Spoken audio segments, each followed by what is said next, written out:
November 15, 1967, Ed Sullivan Theater, New York City. Ray Charles was 37 years old and at the absolute peak of his powers. Georgia on My Mind had made him a legend. I Got a Woman had changed popular music forever. He was called the genius of soul, and nobody questioned it. Ray had revolutionized American music by blending gospel, blues, and jazz into something entirely new. Something that came from a place deeper than technique or training.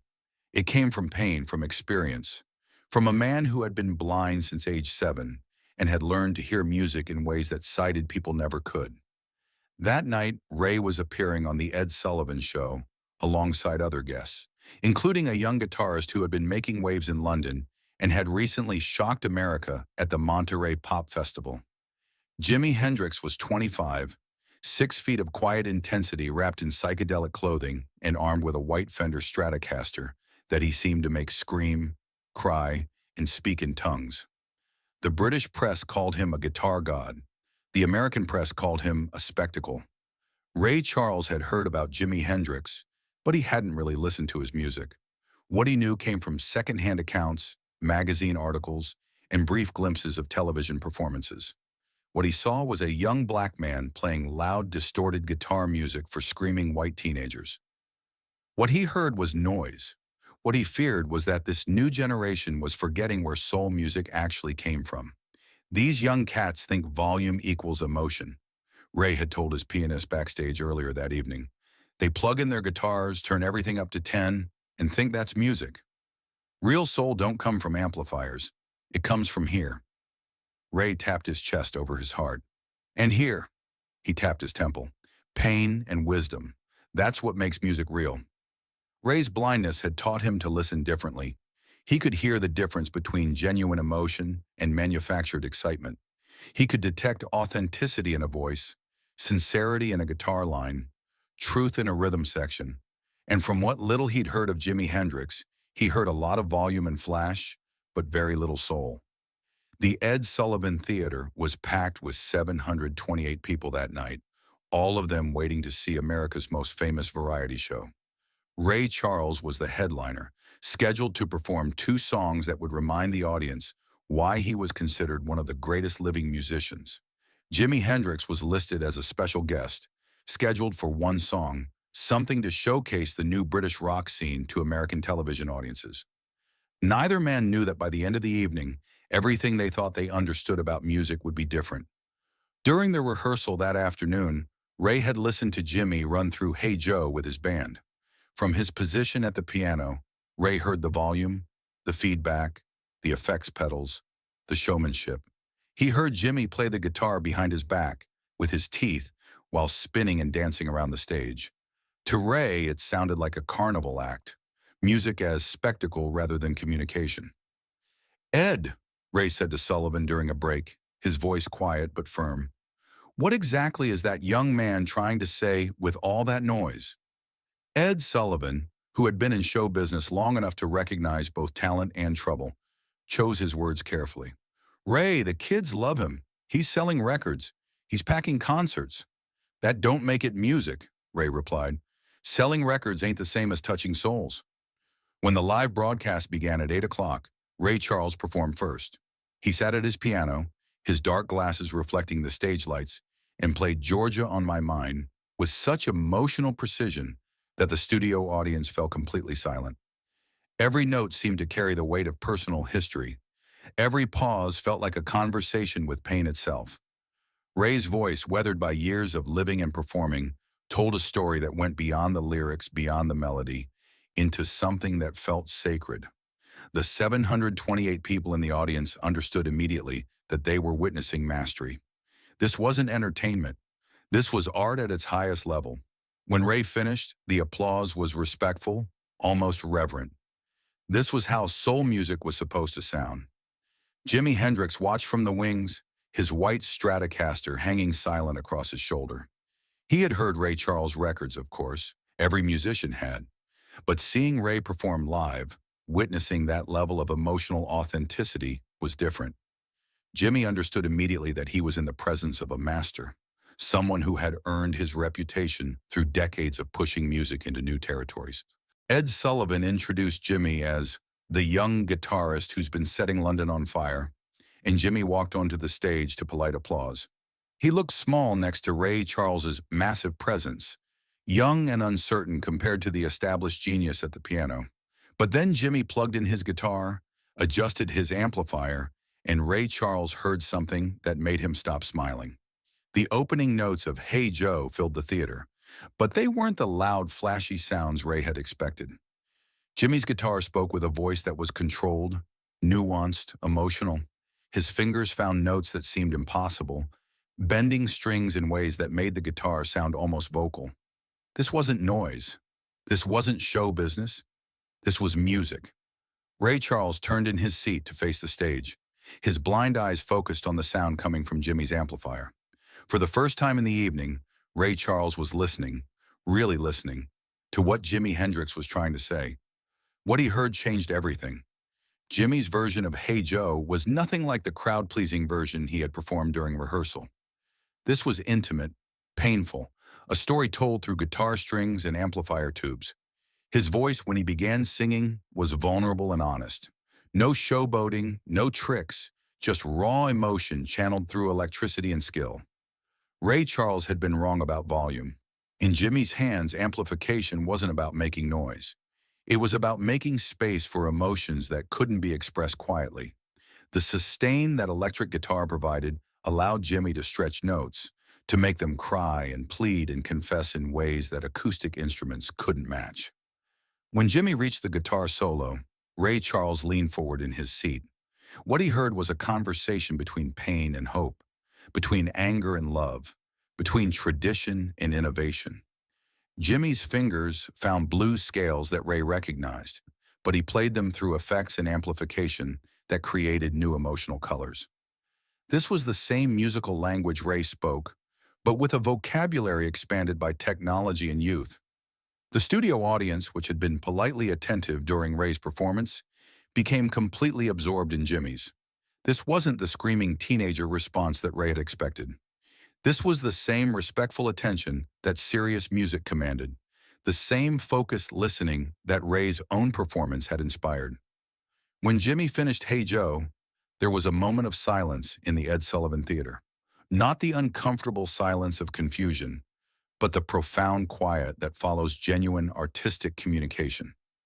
Then came applause that was warm, appreciative, and surprised. Ray Charles sat at his piano, processing what he had just heard. This young man wasn't making noise. He was making music that spoke directly to the soul, just through different instruments and different volume levels. Ray had been judging the medium instead of listening to the message. Ed Sullivan, sensing something special had just happened, made an unprecedented decision. "Ladies and gentlemen," he announced to the live television audience, "we have time for one more song. Ray Charles and Jimi Hendrix. Would you gentlemen mind sharing the stage?" Ray turned toward where he knew Jimi was standing. "Son," he said, his voice carrying clearly through the theater sound system, "would you mind if we played something together?" Jimmy's response was barely audible. "It would be an honor, sir." What happened next lasted only 4 minutes, but those 4 minutes redefined what American popular music could become. Ray Charles began playing the opening chords of Georgia on My Mind on his piano. Simple, elegant, familiar.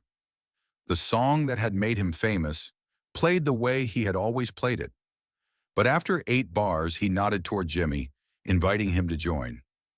Jimmy's guitar entered the song so gently, so respectfully, that it seemed like the instrument had always been part of the arrangement. He didn't try to dominate or show off. Instead, he listened to what Ray was playing and found spaces where the guitar could add color without overwhelming the piano's lead voice. Ray had expected Jimi to be loud, to turn his amplifier up and try to compete with the piano. Instead, Jimi played with remarkable restraint, using his electric guitar like a brush, adding subtle shades to a watercolor painting. His notes supported Ray's vocals, answered Ray's piano phrases, created harmonies that enhanced rather than distracted from the song's emotional core. The 728 people in the Ed Sullivan Theater audience realized they were witnessing something unprecedented. 2 generations of Black American music, 2 different approaches to expressing pain and hope, were finding common ground in real time. Ray Charles represented the foundation, the deep roots of soul music. Jimi Hendrix represented the future, the expansion of those same emotional truths into new sonic territories. When Ray reached the climactic vocal phrase of Georgia on My Mind, Jimmy's guitar provided a counter melody that was so perfect, so supportive, that it sounded like the song had been written that way.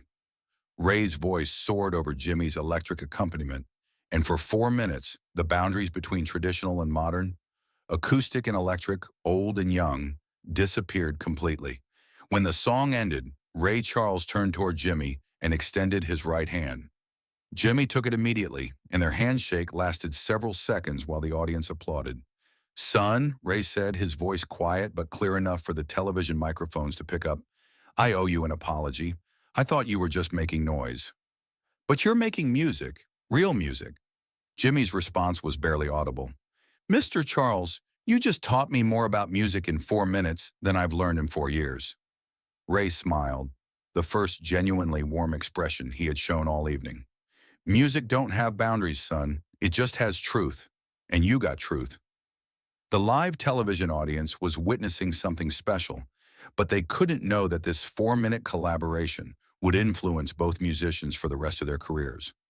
Ray Charles would later incorporate electric guitar into his arrangements, understanding finally that technology could serve soul rather than replace it. Jimi Hendrix would spend the next 3 years of his life exploring the emotional depths that Ray Charles had shown him were possible, using volume and effects not as substitutes for feeling, but as amplifiers of genuine emotion. 6 months later, Ray Charles appeared on a radio interview in Detroit.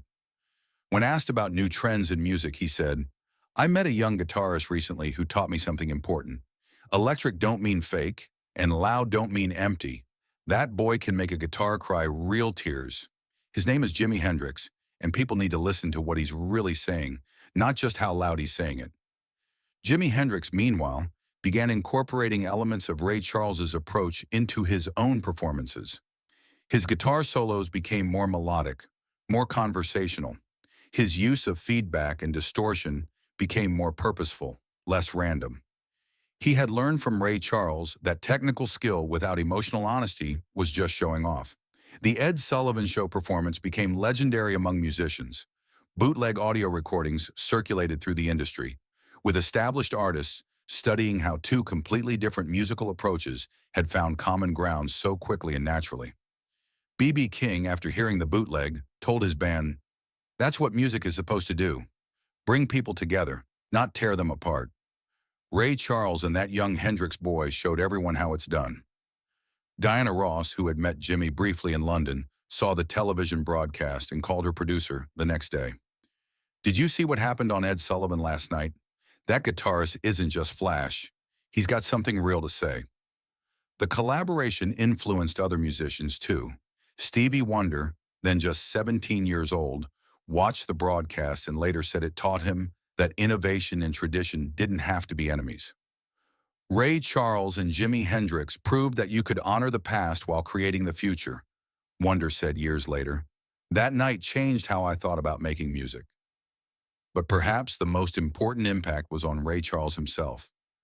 3 weeks after the Ed Sullivan appearance, Ray was in the studio recording his next album when he surprised his longtime producer by requesting that they hire an electric guitarist for several tracks. "Ray," his producer said, confused, "you've always said electric guitar doesn't fit your sound." Ray smiled. "I learned recently that I was asking the wrong question. It ain't about what instrument you play, it's about what you're trying to say with it." The guitarist they hired wasn't Jimi Hendrix, who was busy with his own recording schedule. But Ray made sure the musician understood the approach he wanted. "Play it like you're having a conversation," Ray instructed. "Don't try to show off. Just talk to me through that guitar." The resulting album, A Message from the People, featured electric guitar more prominently than any previous Ray Charles recording. Critics noted that the guitar work seemed to enhance rather than compete with Ray's vocals and piano. Rolling Stone magazine wrote, "Ray Charles has found a way to incorporate modern electric instruments without sacrificing any of his emotional authenticity. This is how tradition and innovation should work together." When Jimi Hendrix died in September 1970, Ray Charles was devastated in a way that surprised even his closest friends. He had only spent a few hours with Jimmy, but their brief collaboration had opened musical doors for Ray that he was still exploring. "That boy taught me something I should have known already," Ray said at a memorial service in New York. "Music don't belong to any one generation or any one style. It belongs to anyone who's got something true to say and the skill to say it." Jimmy had both. Ray Charles continued performing until shortly before his death in 2004. In his final interviews, he often mentioned the night he met Jimi Hendrix as one of the most important moments in his long career. "I was wrong about electric music," Ray admitted in a 2003 interview. "I thought loud meant fake. I thought effects meant you were hiding something. But that night with Jimmy taught me that volume can be as honest as whispers, and electricity can carry just as much soul as anything acoustic. I'm grateful he showed me that before it was too late to learn." Today, music historians consider the November 15th, 1967 Ed Sullivan Show performance as a pivotal moment in American popular music. Not because it was the loudest or the flashiest performance in the show's history, but because it demonstrated how different musical approaches could enhance each other rather than compete. The lesson of that night remains relevant. Real musical mastery isn't about proving you're better than someone else. It's about understanding that music is bigger than any individual style, any single instrument, any particular generation. Ray Charles thought he was going to teach Jimi Hendrix about authentic soul music. Instead, they taught each other, and in doing so, they taught everyone watching that the future of music would come not from choosing between tradition and innovation, but from finding ways to honor both. When genius meets genius, the result isn't competition, it's collaboration. And sometimes 4 minutes of mutual respect can change the course of musical history.